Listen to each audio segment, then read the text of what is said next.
Schaefer. Hi, y'all.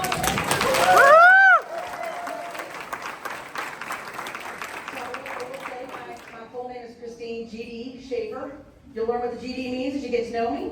I first came to TK when my kids were this big. They're now all up here, and I look at their chins most of the time. I came to visit a friend. We had some very close friends. I lived in Northern Virginia, in Fairfax, which is about the same distance into DC as Tega Cays is into Charlotte at the time. And very close friends of ours, neighbors, lived right next door, got a promotion and got relocated down here to a job in Fort Mill.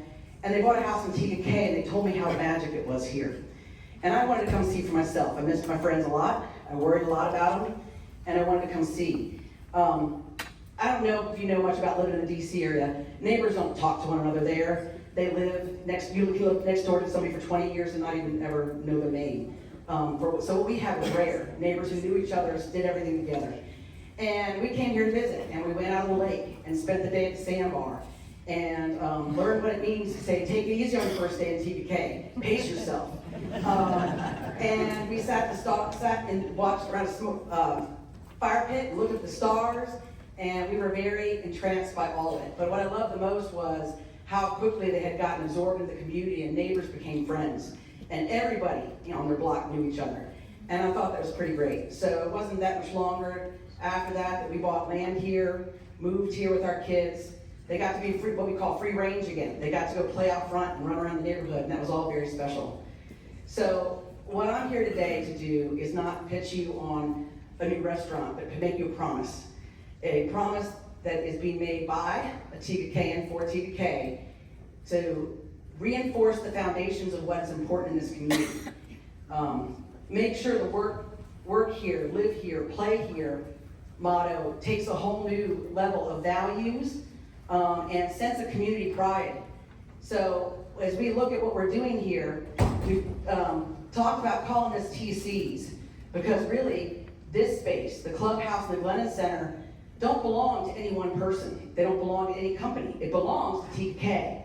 So this is Tega Cay's place, and what we've done here is put 4 different experiences into one, and what we propose to do and to put forward to the city.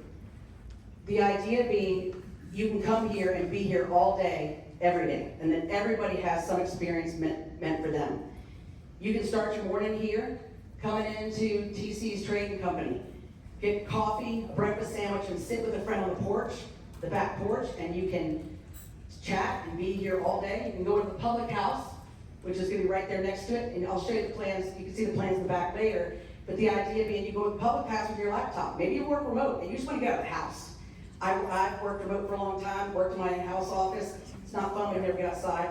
Come out and sit with the laptop in a corner on the Wi-Fi and work, and just have a quiet space to yourself. If you are doing a round of golf during the day, maybe you come in and have lunch at TC's Public House afterwards.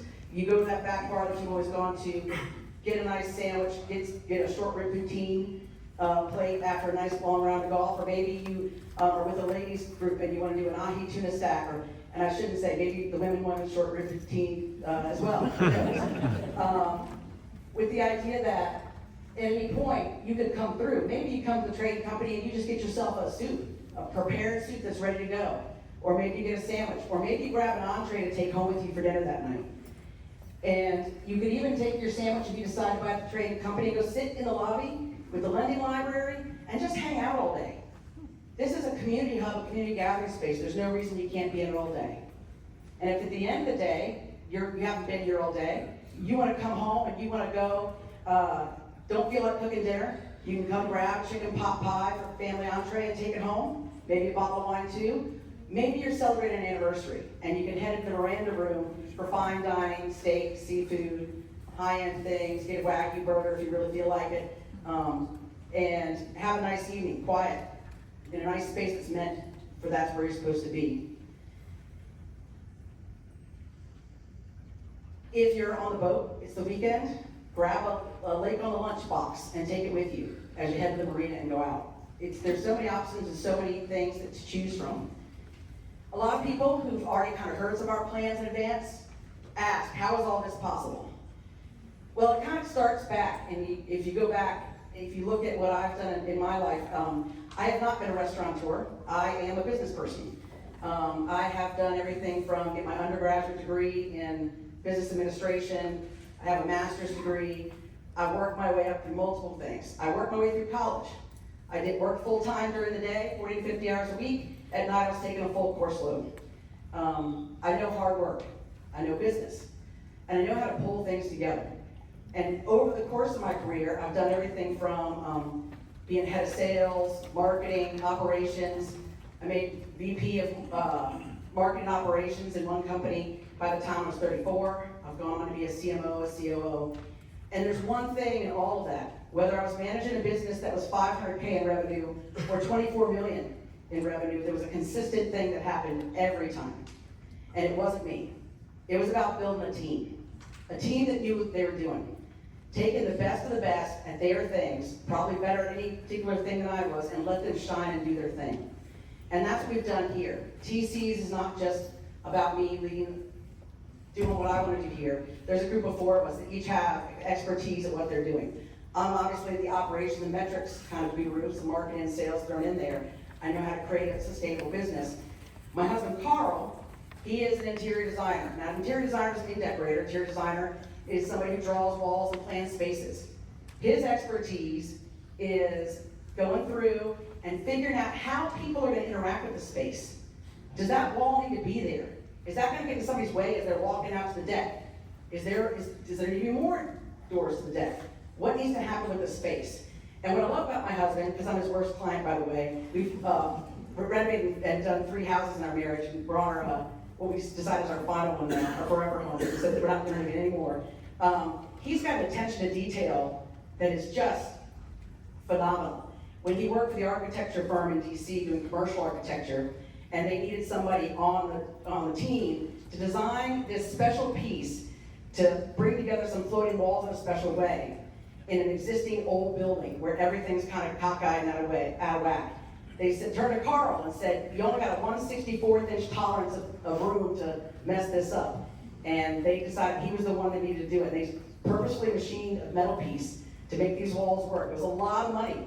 But in that big architecture firm, they all turned to him. And that's the kind of thing he's going to bring to Tega Cay in terms of attention to detail. Not just in the initial design, but he also knows how to keep a building up and running and keep it maintained. As we looked at this project, back in January when the RFP first came out, we started looking at things. And then went to meet in March. And then Carl requested the original architect's plans. And he started digging in. And he found so many things. He figured out that the wall between the pro shop and the back bar is actually a load-bearing wall. If you knock that out, you're going to put a whole new beam in, otherwise the roof's going to fall in on you. And he designed for that. And he designed for the space, the flow of people who can come through it. He figured out that the office is upstairs. The original architect, I don't know if y'all knew this, when they designed this building, they purposefully positioned it on the lot. So the windows upstairs have a view of the Charlotte skyline.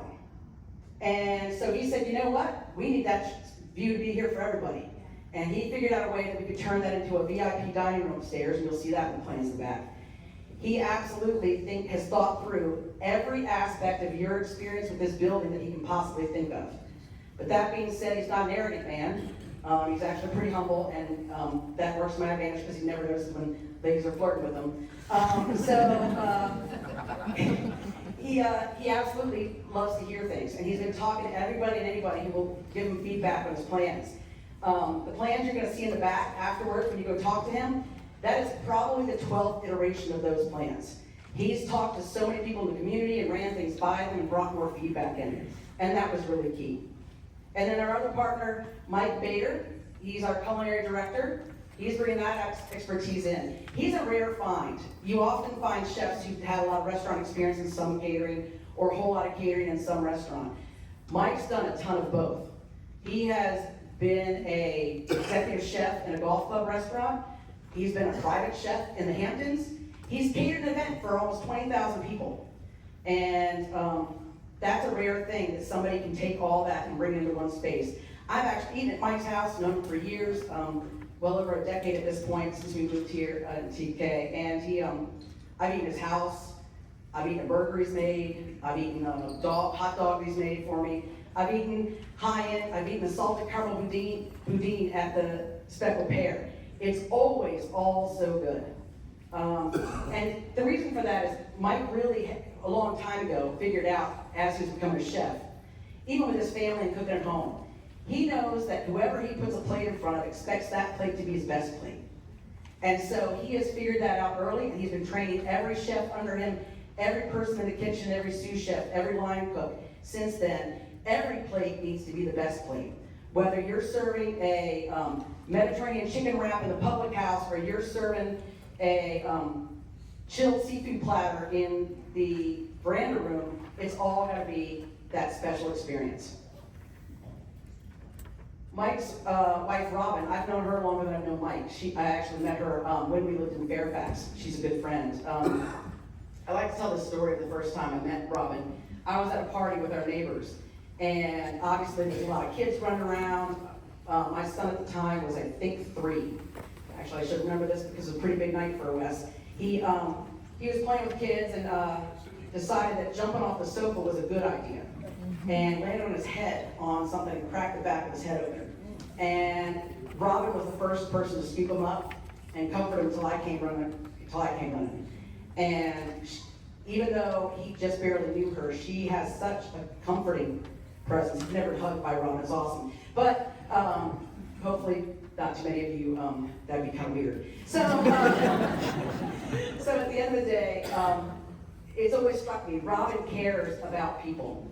She's had a 26-year career in a Fortune 200 company and done all kinds of sales, marketing, customer service, and yet she is so passionate about taking care of people and listening to people. And that customer service she did at a corporate level, she's now brought through the Speckled Pear. She gets compliments all the time, stars on board. Like I met Robin, I met somebody today, they're like, oh, Speckled Pear. Well, I know Robin. I'm like, well, I know Robin too. And she does this with events. The events that she's planned, I've been to tons of events with Robin, ones that she's thrown for other people, ones that she's thrown for herself, ones that she's thrown for organizations. She's so good at making people feel welcome. So good at making every moment special and magic.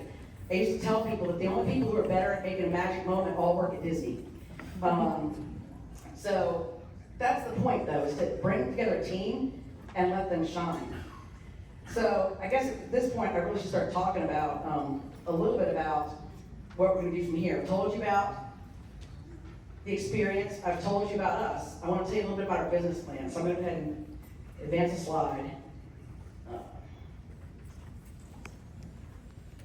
Ultimately, these two buildings, when they were approved to be built, they were not approved just to be here and provide a commercial opportunity for somebody outside the community. They were meant to be a community gathering space. They were meant to benefit the community with revenue streams and to actually bring money to the community through the licensing fees here and events. It was supposed to benefit, and all that's important here. And so we wrote a business plan that really takes what we believe in, servant leadership, the idea that we are here to lead through service, and what it's been in the past and what it needs to be in the future. We've already done a lot of work in this community. Husband was a scout leader, we've done a lot of charity work, but this is something different. This is bringing something new to the community. And there's an opportunity here in that leadership to bring new things to the community, including in this business plan, we specifically wrote it to have a return on investment for the community. And by return on investment, I don't just mean the license fees. We built in to set aside money each month.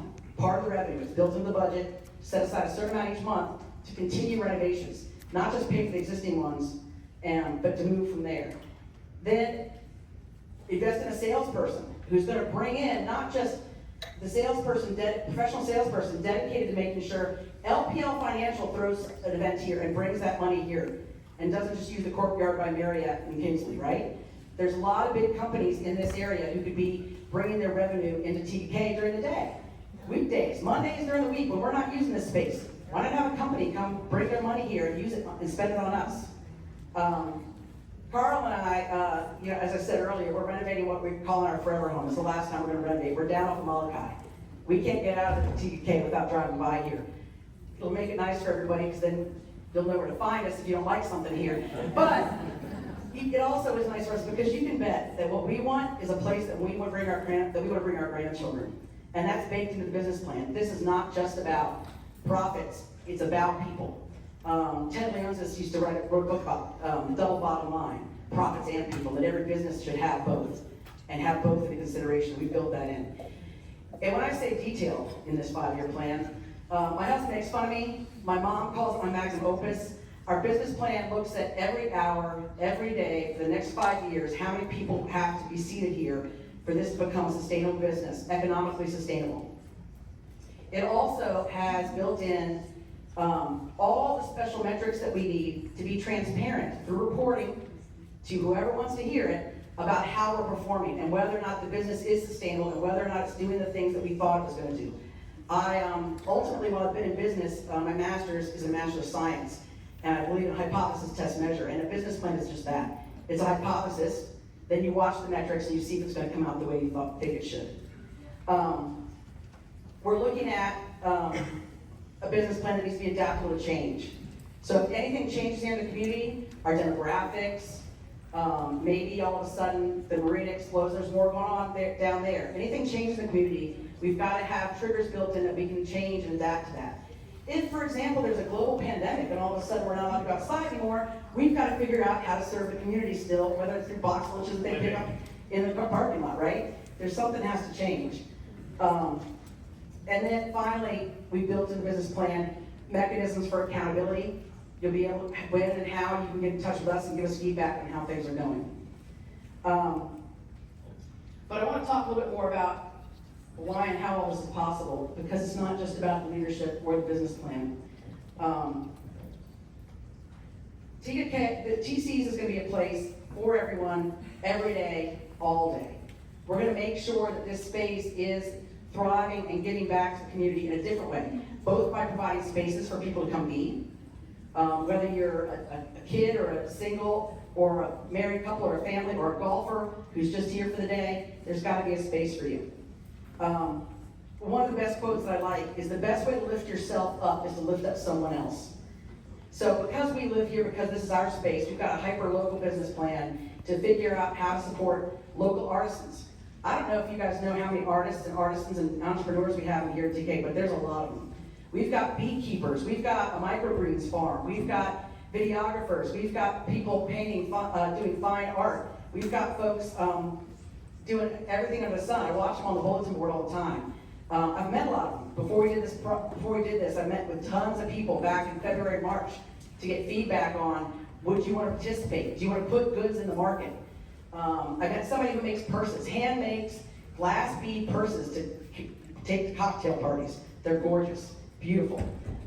Designs that she learned back in the Ukraine. I met somebody who is doing small custom print things. Like when I say custom, I don't mean like 50 t-shirts. I mean, I need a set of oven mitts for my mom that say this as a thing, right? There's tons of people here doing things for us. We have bakers, pastry chefs, artisans of all type. And then we're looking to source ingredients for our food locally. One of the biggest things that Mike believes in is that honest food with local ingredients should be affordable and accessible to everybody. So we've built that in the plan as a way we can do this. It just takes a little bit of work, but it shouldn't cost us any extra money. And the Speckled Pear has already done so much around this that they got an award from the mayor in Fort Mill for their impact on Fort Mill and how they're supporting local. She even gave them a hug, which here she doesn't do very often. Once again, that would be awkward for a mayor to constantly hug everybody. So, although maybe our mayor would disagree, maybe he thinks it's okay. So, and then in terms of staying local, we are trying to make sure we hire and provide jobs. I'm getting close, right? Okay, I'm about wrapped up, so I'm done. So, I just want to leave you with one thing and one quote. Barbara Bush once said, "Cherish your human connections, your relationships with friends and family." And I think that's going to be a guiding principle for us here, because that's what the good life is. It is time with neighbors, friends, and family. So I thank you for this time. For me, appreciate it. Went over a little bit. Appreciate it, Charlie. Thank you. Thank you.